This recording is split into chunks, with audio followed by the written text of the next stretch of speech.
Adam Smith, a name synonymous with economics, remains a towering figure in intellectual history. His groundbreaking ideas revolutionized the way we understand wealth, trade, and the very fabric of society. Born in Kirkcaldy, Scotland in 1723, Smith embarked on an intellectual journey that would forever alter the course of economic thought. His magnum opus, The Wealth of Nations, published in 1776, laid the foundation for modern economics and continues to shape our understanding of markets and their intricate workings. Smith's insights into the dynamics of market forces, the division of labor, and the role of self-interest propelled the world towards a new era of economic thinking.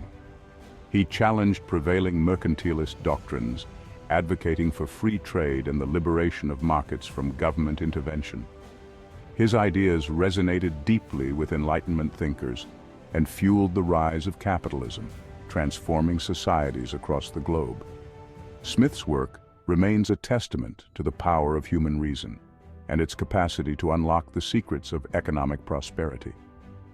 Beyond his economic theories, Smith was a profound moral philosopher, exploring the ethical dimensions of human behavior and the interplay between self-interest and social harmony. His earlier work, The Theory of Moral Sentiments, delved into the nature of empathy, sympathy, and the development of moral judgment. This exploration of human nature provided a crucial foundation for his later economic theories, highlighting the importance of ethical considerations in the pursuit of economic progress. Smith's intellectual legacy extends beyond the realm of economics, encompassing a broader understanding of human behavior and the complexities of social interaction. Smith's contributions to economic thought are not merely historical artifacts. His ideas continue to resonate in contemporary debates about economic policy, globalization, and the role of government in regulating markets.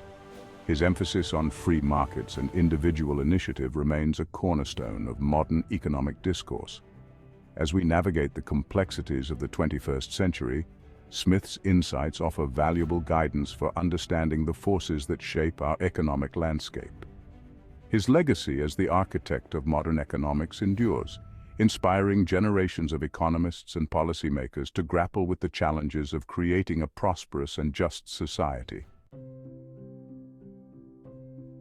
Adam Smith's intellectual journey began in the small Scottish town of Kirkcaldy, where he was born in 1723.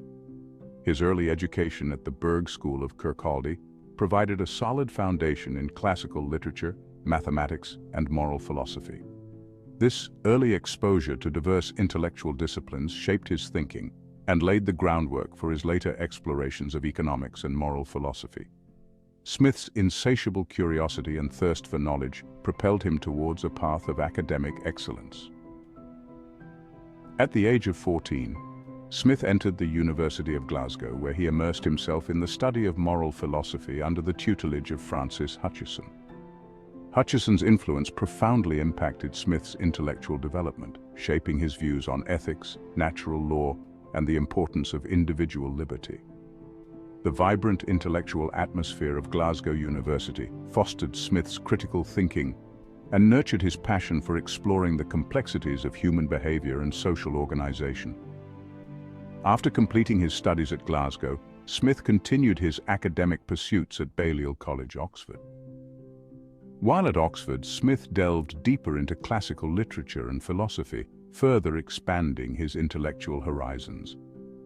However, he found the Oxford curriculum somewhat stifling and expressed dissatisfaction with the lack of emphasis on contemporary intellectual currents.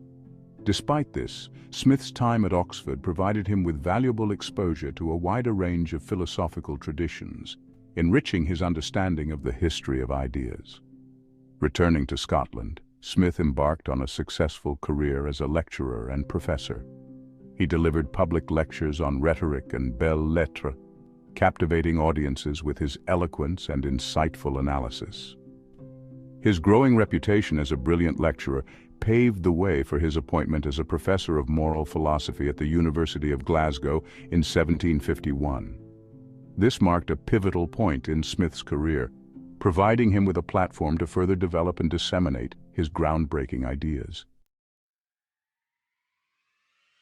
Published in 1776, an inquiry into the nature and causes of the wealth of nations, often simply referred to as The Wealth of Nations, stands as Adam Smith's magnum opus and a cornerstone of modern economic thought.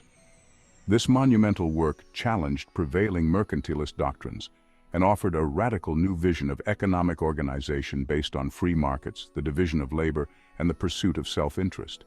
Its publication marked a turning point in the history of economics, ushering in a new era of economic liberalism.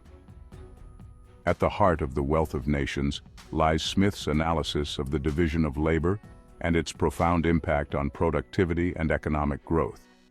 He famously illustrated this concept with the example of a pin factory, demonstrating how the specialization of tasks dramatically increases output. By breaking down the production process into smaller, more specialized tasks, individuals become more efficient and productive, leading to greater overall wealth creation. This insight revolutionized the understanding of manufacturing and laid the foundation for the Industrial Revolution. Smith argued that the pursuit of self-interest, guided by the invisible hand of market forces, ultimately serves the common good.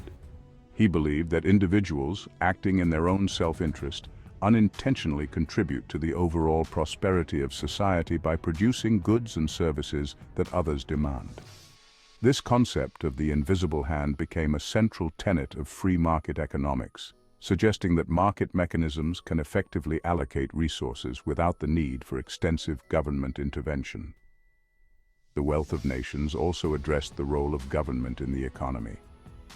While advocating for free markets, Smith acknowledged the importance of government in providing essential public goods and services such as defense, infrastructure, and education. He also recognized the need for government regulation to prevent monopolies and ensure fair competition. Smith's nuanced view of the relationship between government and the economy continues to inform debates about the appropriate role of government in regulating markets.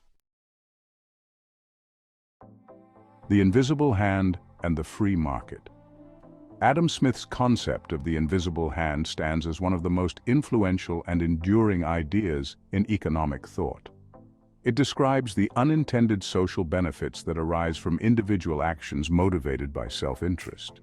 In a free market, individuals pursuing their own economic gain inadvertently contribute to the overall prosperity of society by producing goods and services that others demand. This self-regulating mechanism, guided by the forces of supply and demand, allocates resources efficiently without the need for central planning. The invisible hand operates through the price system, which signals to producers what goods and services are in demand and at what price. When demand for a particular good increases, its price rises, incentivizing producers to increase supply. Conversely, when demand falls, prices drop, signaling producers to reduce supply. This dynamic interplay between supply and demand ensures that resources are allocated to their most valued uses, maximizing overall economic efficiency. Smith argued that government intervention in the market often disrupts the workings of the invisible hand. Tariffs, subsidies, and other forms of protectionism distort market signals, leading to misallocation of resources and hindering economic growth. By allowing markets to operate freely, without unnecessary government interference, the invisible hand can effectively guide the economy towards greater prosperity. However, Smith also recognized the limitations of the invisible hand and the need for some government intervention in certain circumstances. He acknowledged the importance of government in providing public goods, such as infrastructure and education, which are essential for economic development, but are often underprovided by the private sector. He also recognized the need for government regulation to prevent monopolies and ensure fair competition, preventing the concentration of economic power that could stifle innovation and harm consumers. Moral sentiments, exploring the ethical dimension. While Adam Smith is primarily known for his economic theories, his earlier work, The Theory of Moral Sentiments, published in 1759, reveals a profound concern with ethical considerations and the moral foundations of human behavior. This exploration of human nature provided a crucial foundation for his later economic theories, highlighting the importance of ethical considerations in the pursuit of economic progress. Smith's moral philosophy emphasizes the role of empathy, sympathy, and the impartial spectator in shaping our moral judgments. Smith argued that our moral sentiments arise from our capacity for empathy, our ability to understand and share the feelings of others. We judge our own actions by imagining how an impartial spectator would view them. This impartial spectator represents an idealized objective perspective, allowing us to evaluate our behavior from a detached and unbiased standpoint. By striving to align our actions with the judgments of the impartial spectator, we develop a sense of moral propriety and cultivate virtuous behavior. Smith's moral philosophy emphasizes the importance of self-command and the regulation of our passions. He believed that excessive self-interest could lead to destructive behavior, undermining social harmony and hindering economic progress. He stressed the importance of cultivating virtues such as prudence, justice, and benevolence, which promote social cooperation and contribute to the overall well-being of society. Smith's moral framework provides a valuable counterpoint to the notion that self-interest alone can drive economic prosperity. The theory of moral sentiments demonstrates Smith's deep understanding of human psychology and the complexities of social interaction. His insights into the nature of empathy, sympathy, and the development of moral judgment offer a rich and nuanced perspective on human behavior. By exploring the ethical dimensions of human nature, Smith provided a crucial context for understanding the motivations and consequences of economic activity. His moral philosophy reminds us that economic progress should not come at the expense of ethical principles and social harmony.